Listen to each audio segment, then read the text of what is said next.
Hello everyone, welcome to my channel Wealthy with Mike, and today I'm bringing you a beginner's guide on how to be successful with eBay in 2024. Just a little bit of background info on me. I've been selling on eBay for over 11 years and I have a 100% positive feedback rate on the site as a seller. So the first step that we're going to go into that I'm actually not going to cover really is the sign up process. It's pretty straightforward as it is with any other website really. You're just going to sign up with your email account, create a username and a password. You're also going to want to link your bank account to eBay as well so that they can send you your payments. So step 2 is going to be doing your research. Okay, so I'm guessing by now you probably have an item in mind that you want to sell or items in mind that you want to sell on eBay. The first thing you're going to want to do is actually go in from the buyer's end and search these items on eBay to see what these items are going for. Now you'll see here I entered this random Pokemon card just to see what it would be worth as an example. So it's a Charizard card, and people are selling different variants of this card for, you see one for 23, 28, and you'll see these aren't all exactly the same card. Some of them are different, so you want to take into account for that. This is just an example, though. It doesn't have to be cards. It can be anything. It could be games. It could be clothes. It could be, whatever you're selling. So the first step, again, is to check the price of what other people are getting for their item that you're selling. Another thing you'll want to research before you even get into any of this is the actual prices of your packaging that you'll have to spend. Typically, I sell a lot of things like old Xbox games, trading cards, things like that. So I don't personally spend that much on shipping. I'm typically spending around $5 per ship. But if you're selling larger items, you're obviously going to be spending more on the boxing and all of that. And that's something that you would want to research with either USPS, UPS, or whoever you're shipping with. So now that you know the item you want to sell and how much you should charge for it, you're going to go into the seller side of eBay and list your item. As you can see here, I'm in the selling section. I'm going to click list an item. And you're going to type in what you're selling.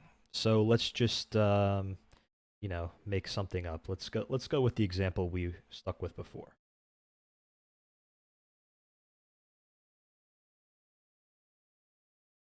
Let's just pick any random Charizard card and pretend like that's the one we're selling, okay? So there will be examples and matches of other things that have already been sold. So you can actually do preset listings. So if somebody's already sold this before or it's being sold at the moment, you can just select this. So let's say this is the thing that I'm selling here. I'm just going to click this. Before I move forward, of course, you can also click the option to continue without a match. So if you don't find anything that's a great match for what you're selling, then you can create a listing from scratch. But I'm going to go ahead and use the preset one just to show you what that looks like. We'll hit continue. So now you're going to go into, for certain items, there are going to be questions like this regarding the condition. So we'll say it's ungraded. Again, just as an example. Near mint or better is pretty rare. You're most likely going to be clicking either lightly played or moderately played unless the card is brand new. So now here is where you will change your description and your item specifications, and you will upload your photos. First and foremost, I recommend that you take the pictures of your item, whatever it is. I would take multiple photos of the item you're selling, the front of it, the back of it, whatever, and make sure they're clear. Make sure when you're taking your photos that you have, sort of a plain, clear background, like a white table or something like that, that doesn't really distract or take away from the item itself. So whether or not you chose a preset or you're going in from scratch, you're still going to want to edit your specifications and your description, because most likely, even if you did choose a preset, it's not going to be exactly the same as the item you're selling. So sticking with the Pokemon card example, there's going to be a lot of specifications, and I'll click change just to show you the menus. You can change the game. So for instance, maybe this is a Yu-Gi-Oh card and not a Pokemon card or something. But if this is clothes, there would be all sorts of separate categories for this as well. What type of clothing is it? That sort of thing. The condition. And as you see, there's a lot of specifics that you can enter here. You'll just want to make sure all of that is accurate as possible. For a description, it's not always necessary, although I generally recommend creating a description.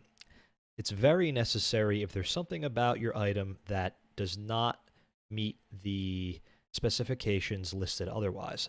So, for example, maybe there is something slightly wrong with your item. Maybe there's a blemish on it or whatever, and you've taken that into consideration where you're pricing.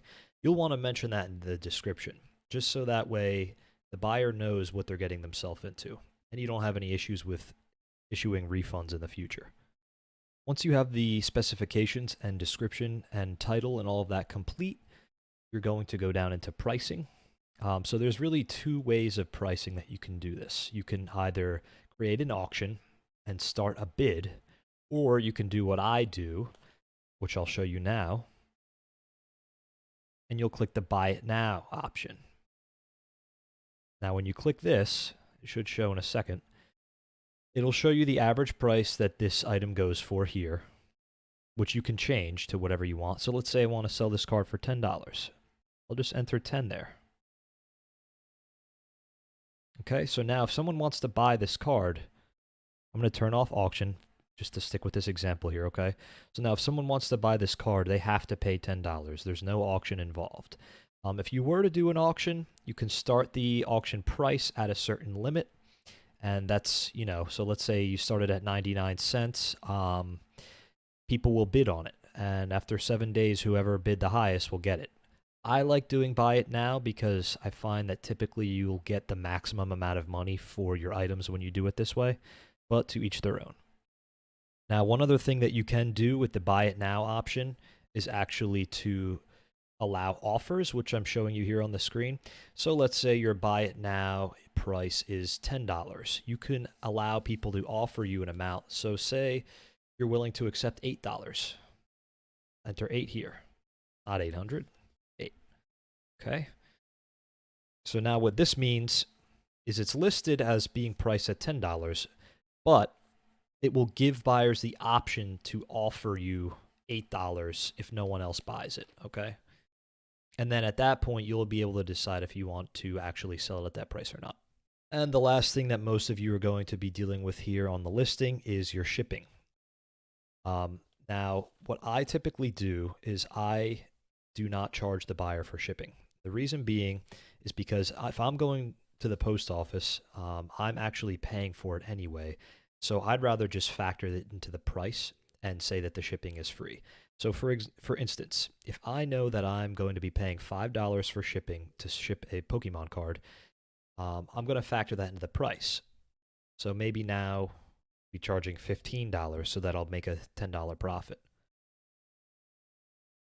So what we do, change shipping service. USPS, we'll keep that. That's the one I usually use, but you'll have a selection, all the different ones that are available to you. UPS, all of them, FedEx.